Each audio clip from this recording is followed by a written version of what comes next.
స్తోత్రాలు చెల్లిస్తా ఉన్నాం.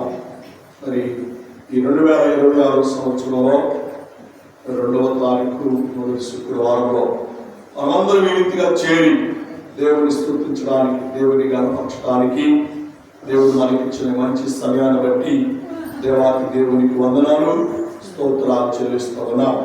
మరి ఈరోజు అనుకోకుండా మరి మా ప్రియులు పెద్దలు గౌరవనీయులు సలగల రాజశేఖర బాబు గారికి వెళ్ళడానికి దేవుడు కూడా చూపించాడు. మరి అనుకోకుండా మరి మేము వెళ్ళగానే ఆడ ప్రార్థన కూటం జరుగుతూ ఉంది. చాలా ఘనంగా దేవుడు జరిగిస్తూ ఉన్నాడు.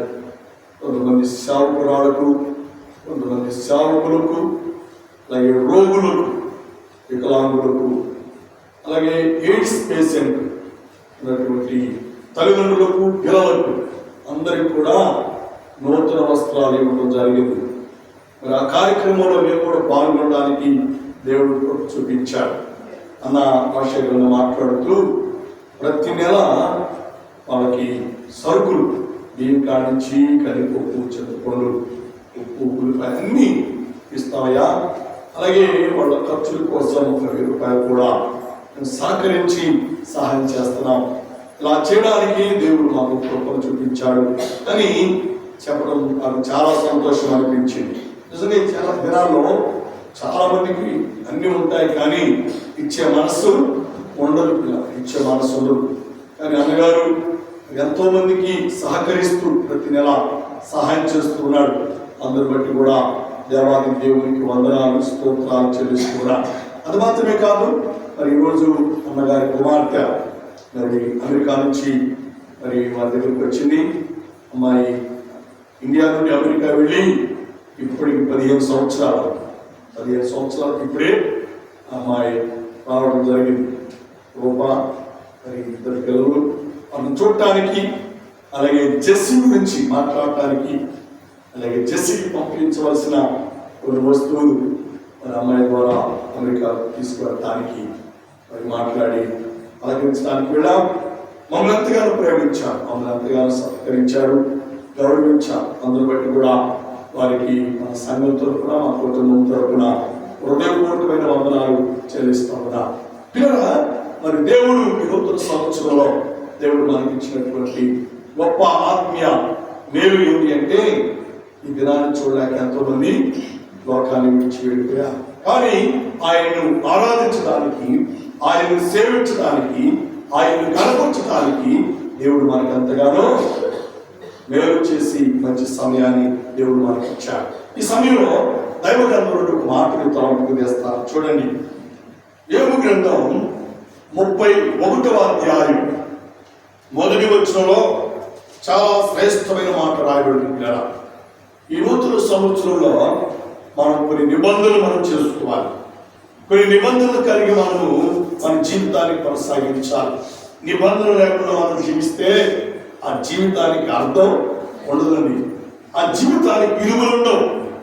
విలువలు కలిగినటువంటి జీవితాన్ని మనం కలిగి జీవించాలి అంటే, విలువలు కలిగిన జీవితంలో మన జీవితాన్ని కొనసాగించాలి అంటే మనం కొన్ని నిబంధనలు మనం చేసుకోవాలి. ఈ కొత్త సంవత్సరంలో నిబంధన కలిగి మనం ప్రవర్తించాలి. అందుకంటే గ్రంథంలో చక్కని మాట, చాలా అద్భుతమైన మాట అంటాడు, నేను నా కనులతో నిబంధన చేసుకున్నాను.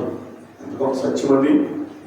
బాబు, వ్యర్థమైనవి చూడకుండా, శరీర సంబంధమైనవి చూడకుండా, సంఘానికి, వాక్యానికి, దేవునికి వ్యతిరేకమైనవి చూడకుండా మన కనులతో మనం ఏం చేయాలి?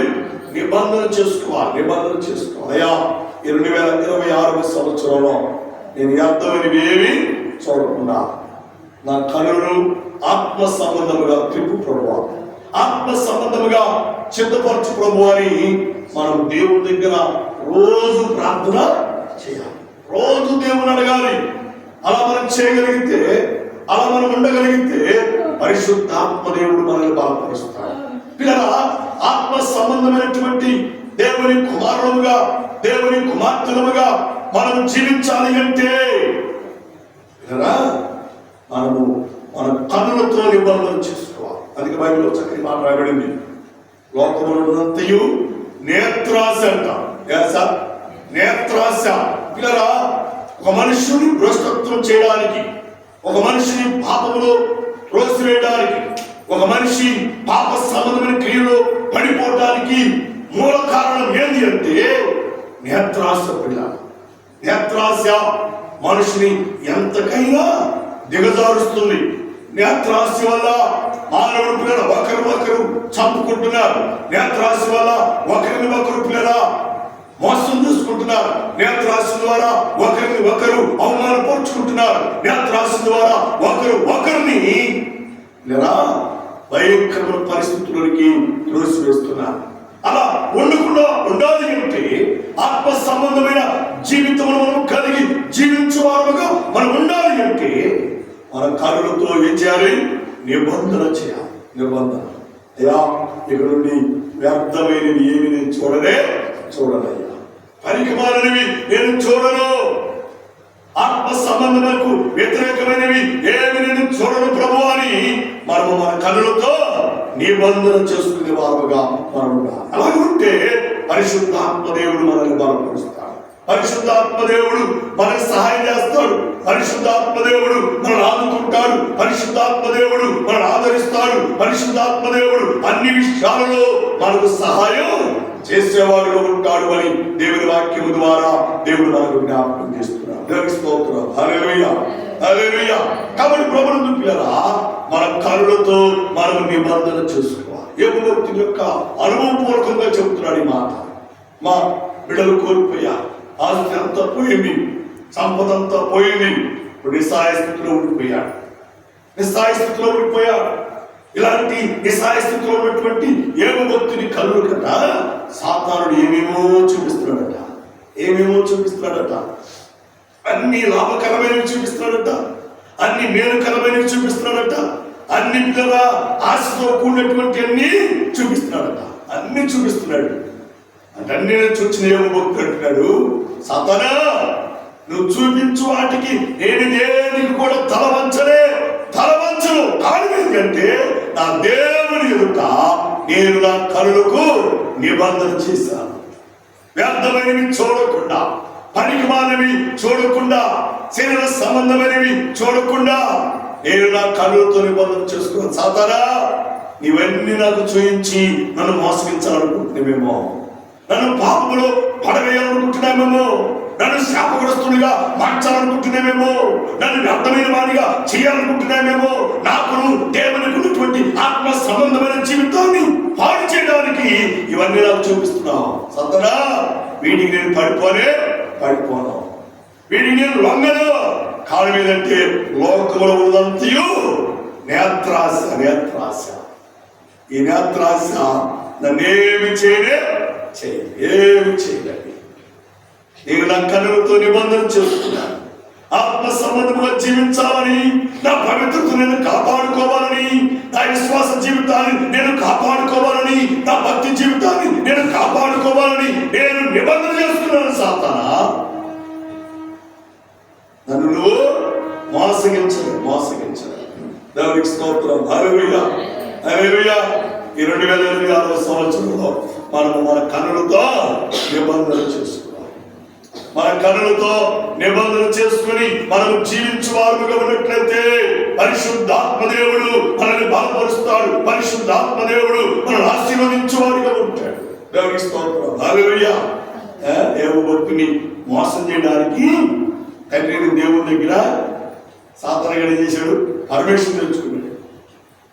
నేను లోకమంతా మోసం చేశాను, లోకంలో వారందరినీ నేత్రాశతో పడవేశాను. ఊజు దేశంలో ఉన్నటువంటి యోబు మాత్రం పడిపోట్ల. నాకు ఒక అవకాశం నువ్వు వాడిని పడదోస్తాను, లోక సంబంధ కార్యంలో వాడిని నెట్టివేస్తాను, నిన్ను దూషించువానిగా మార్చేస్తాను. ఒక అవకాశం అని తండ్రి దేవుని దగ్గర సాతాను ఏం చేశాడు? పర్మిషన్ తెచ్చుకున్నాడు. దేవుడు కూడా పర్మిషన్ ఇచ్చాడు, ఐ గ్రాంట్. కానీ అతని ప్రాణం మీద మాత్రం నీకు అధికారం లేదు. అతని శరీరమును, అతని మానసికంగా నువ్వేం చేసుకోపో. అతడు ఎంత స్థిరమైన వాడో, ఎంత నిబద్ధత కలిగిన వాడో, ఎంత పరిశుద్ధత కలిగిన వాడో నాకును యోబుకు తెలుసు. ఏం చేసుకుంటాపో. పిల్లరా, గ్రాండ్ చేశాడండి. ఏబును శోధించడానికి సాతానికి అవకాశం దేవుడు ఇచ్చాడు. ఎంతగా శోధించాడో, ఎంతగా ఇబ్బంది పెట్టాడో, ఎంతగా శ్రమ పెట్టాడో, ఎంత పోరాటానికి ఏబు భక్తిని ఇలా గురి చేశాడో. మా రూపాన్ని కోల్పోయాడు, ఆకారాన్ని కోల్పోయాడు, సగసును కోల్పోయాడు. ఆఖరికి తినడానికి ఆహారం లేక రోడ్డు మన్నును పోగు చేసుకుని ఆహారముగా భుజించాడు. ఇవన్నీ చేసే సమయంలో అందమైన ఆహారం, సౌందర్యంతో కూడిన ఆహారం, ఇంట్రెస్ట్ కలిగిన ఆహారాన్ని, మంచి మంచి పదార్థాలను ఏవో కళ్ళకు సాతాను చూపిస్తా ఉన్నాడు. ఇలా అవన్నీ చూసి ఏమన్నాడు, సాతానా ఇవన్నీ నాకేం కొత్త కాదు, నేనన్నీ తినేసేసా, ఇవన్నీ అనుభవించేశాను, నా దేవుడు నాకు ఎప్పుడో ఇచ్చాడు, నేను రుచి చూడని వంటి లోకములు ఏమీ లేవు, నా దేవుడు అన్ని సమృద్ధిగా ఇచ్చాడు. కానీ నా దేవుడు నన్ను పరీక్షించడానికి ఈ స్థితి నాకు ఒక దండికరముగా దేవుడు నాకు ఇచ్చాడు. నన్ను మోసగించలేవు. నా కన్నులతో నేను నిబంధన చేసుకున్నాను, నా ఆత్మతో నేను నిబంధన చేసుకున్నాను, నా మనసుతో నేను నిబంధన చేసుకున్నాను. నా దేవుని తప్ప నేను ఎవరికి దేనికి లోబడను. నేను నా కన్నులతో నా దేవుని చూస్తున్నాను. దేవుని స్తోత్రం. హల్లెలూయా. పరిశుద్ధాత్మను చూస్తున్నాను, పరలోక రాజ్యాన్ని చూస్తున్నాను, దేవుని ప్రసన్నతను చూస్తున్నాను, దేవుని మహిమను చూస్తున్నాను. సాతాను నేత్రాశ నాకు అవసరం లేదు అని సాతాన్ని ఎదిరించాడు. 2026 సంవత్సరంలో దేవుని పిల్లలుగా మీరు కూడా సాతాన్ని ఎదిరించాలి, సాతాన్ని మనం జయించాలి, సాతాన్ని ఎదిరించాలి, జయించాలి అంటే మనం తీర్మానం 2026 మనం చేసుకోవాలి. అదేంటంటే నేను నా కరుణతో నిబంధన చేసుకోవాలి. వ్యర్థమైనవి చూడాలి. ఈ రోజున సాతాను గారు ఎంత పూర్తి కలిగివాడండి తెలుసా? సినిమాలు పోవట్లేదని, సినిమాలు చూడట్లేదని ఇలా మొబైల్ ఫోన్ ద్వారా వాడు మన చేతిలో వ్యర్థమైనవన్నీ పెడుతున్నాడండి. వ్యర్థమైనవన్నీ ఈ రోజున తల్లికి ఒక చెల్లు ఉంటుంది, తండ్రికి ఒక చెల్లు ఉంటుంది, పిల్లలకి ఎవరికి వారికి చెల్లు ఉండిపోయినాయండి. వ్యర్థమైనవి చూసుకుంటూ దేవుని మహిమను కోల్పోతున్నారు, వ్యర్థమైన చూసుకుంటూ దేవుని కృపను కోల్పోతున్నారు, వ్యర్థమైన చూసుకుంటూ దేవుని ఆశీర్వాదాలు కోల్పోతున్నారు, వ్యర్థమైన చూసుకుంటూ దేవునితో ఉండవలసిన ఆత్మ సంబంధాన్ని సాతాను మన నుండి దూరం చేస్తున్నారు. అలా ఉండవద్దు అని దేవుని వాక్యం ద్వారా దేవుడు మనతో మాట్లాడుతున్నాడు. మనల్ని మనం దేవునికి అర్పించుకుందాం. అమ్మా, మన కరుణతో మనం నిబంధన చెప్తాం. ఆత్మ సంబంధమైనవి మనం చూడాలి. ఆమేన్. హల్లెలూయా. ఆత్మ సంబంధమైన దేవుని మనం చూచువారుగా ఉండాలి, వాక్యమును చూచువారుగా ఉండాలి, పాటలు చూచేవారుగా ఉండాలి, పరిశుద్ధాత్మను చూచేవారుగా ఉండాలి, దేవుని మహిమను చూచేవారుగా ఉండాలి, దేవుని కృపను చూచేవారుగా ఉండాలి, దేవుని సహవాసంలో మనము బలమైన వారుగా మనం ఉండాలి. అలా ఉండాలి అంటే ఈ 2026లో మన కరుణతో నిబంధన చెందాలి. నిబంధన దేవునికి స్తోత్రం. హల్లెలూయా. దేవుడు మనలను బలపరచున్నట్లుగా, దేవుడు మన ద్వారా, మన నిబంధన ద్వారా మన కుటుంబానికి ఆయన కృప కాపుదల దేవుడు ఉంచినట్లుగా మనం ఎప్పుడు కూడా నిబంధన గలవారమై జీవించాలి. ప్రమాణము దేవునితో మనం చేయాలి. ఆత్మ సంబంధమైన నిబంధనతో మన జీవితాన్ని మనం కొనసాగించాలి. అలా మనం చేయగలిగితే పరిశుద్ధాత్మ దేవుడు మనల్ని బలముగా గొప్పగా ఆశీర్వదించువాడై ఉంటాడు అని దేవుడి వాక్యము ద్వారా దేవుడు మనకు జ్ఞాపకం చేస్తున్నాడు. కాబట్టి ప్రభువును మనల్ని మనం దేవునికి అర్పించుకుందాం, మనల్ని మనం దేవునికి సమర్పణ చేసుకుందాం. దేవుని చిత్తానుసారమైన జీవితంలో జీవించినట్టుగా మనల్ని మనము అర్పణ చేసుకుని నిబంధనతో మన జీవితాన్ని మనం కలిగిద్దాం. యోబు నిబంధన గలవాడిగా ఉన్నాడు కాబట్టి, తన కనులతో నిబంధన చేసుకున్నాడు కాబట్టి ఏముంటుందంట, దేవుడు ఏముంచాడు? కంచి ఉంచాడు, కాపుదల ఉంచాడు, భద్రత ఉంచాడండి. దేవుని స్తోత్రం. హల్లెలూయా. హల్లెలూయా. అమ్మా, అతని ఆరోగ్యం క్షీణిస్తున్నప్పటికి కూడా, అతడు మరణానికి సమీపంలో ఉన్నప్పటికి కూడా నిబంధనలు తొలగిపోలేదని, నిబంధనలు విడిచిపెట్టలేదమ్మా. అమ్మా, దేవుని కృప అతనికి తోడుగా ఉంది. గల కారణం ఏంటి అంటే తన కరువుతో నిబంధన చేసుకున్నావు. ఈ రాత్రి నువ్వు కూడా నిబంధన చేసుకున్నావు. దేవుడిలో నిబంధన కలిగి ప్రార్థిద్దాం, నిబంధన కలిగి మనం జీవిద్దాం. ఈ నూతన సంవత్సరం యొక్క ఆశీర్వాదములు, దీవెనలు మనము అన్నింటి వారు, మనము మన బిడ్డలకు దేవుడు నిండారుగా అనుగ్రహించినట్లుగా మనము ప్రార్థన పూర్వకంగా ఉండాలని ప్రభు పేరట ప్రభు నామములో నేను మీకు మనం చేస్తున్నాను. కాబట్టి మనల్ని మనం దేవునికి అర్పించుకుందాం, మనల్ని మనం దేవునికి సమర్పణ చేసుకుందాం. దేవుని చిత్తానుసరమైన జీవితంలో మనము జీవించి గొప్ప ఆత్మీయ మేలు, ఆత్మీయ దీవెన, ఆశీర్వాదాలు మనం పొందుకోవాలని ప్రభు పేరట ప్రభు నామములో మనం చేస్తున్నాం. ఈరోజు మేము ఉపవాస ప్రార్థనలో ఆశలుగా నేను లేవు, దాని మీదంటే బాపట్టుగా ఉన్నా ఉపవాస ప్రార్థనలు లేకపోయా దాని బిడ్డలు మరి సమయం వరకు, ఇంకా ఎక్కువ సమయం వరకు ఇంచుమించు 3 గంటల వరకు ఉపవాస ప్రార్థనలు వారికి కనిపెట్టారు. ఉపవాస ప్రార్థన క్రమంగా దేవుడు జరిగించాడు. ఆ బిడ్డలు కూడా హృదయపూర్వకమైన వందనాలు చెల్లిస్తున్నా. మరి ప్రతి శుక్రవారం పగలు 10 గంటల నుండి 2 గంటల వరకు ఉపవాస ప్రార్థన జరుగుతుంది. ప్రతి శుక్రవారం అందరూ వేరు చర్చిలో రండి, పాల్గొనండి. గొప్ప ఆత్మీయ మేలు దీవెనలు మీరందరూ పొందుకోవాలని ప్రభు పేరట ప్రభు నామములో మనం చేస్తున్నాం. అలాగే మరి ప్రతి ఆదివారం మరి ఐక్యనగర్లో ఉదయం 7 గంటలకు మొదటి ఆరాధన ప్రారంభించబడుతుంది. రండి. మరి ఇంకా తెలిసిన వారిని, బంధువులు, మీ రక్త సంబంధికులను అనేకులను తీసుకుని రండి.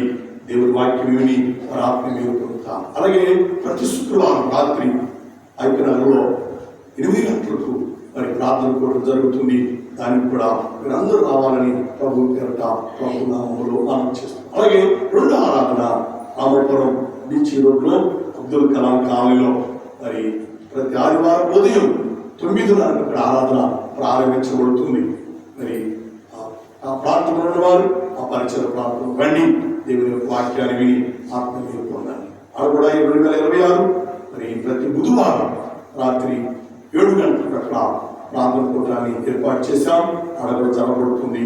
రండి, కామకుడికి దేవుని దేవుడు పొందండి. అలాగే ప్రతి ఆదివారం 3వ ఆరాధన ఆంధ్రనగర్ మరి మేము చర్చిలో ఉదయం 11 గంటలకు ఆరాధన ప్రారంభించబడుతుంది.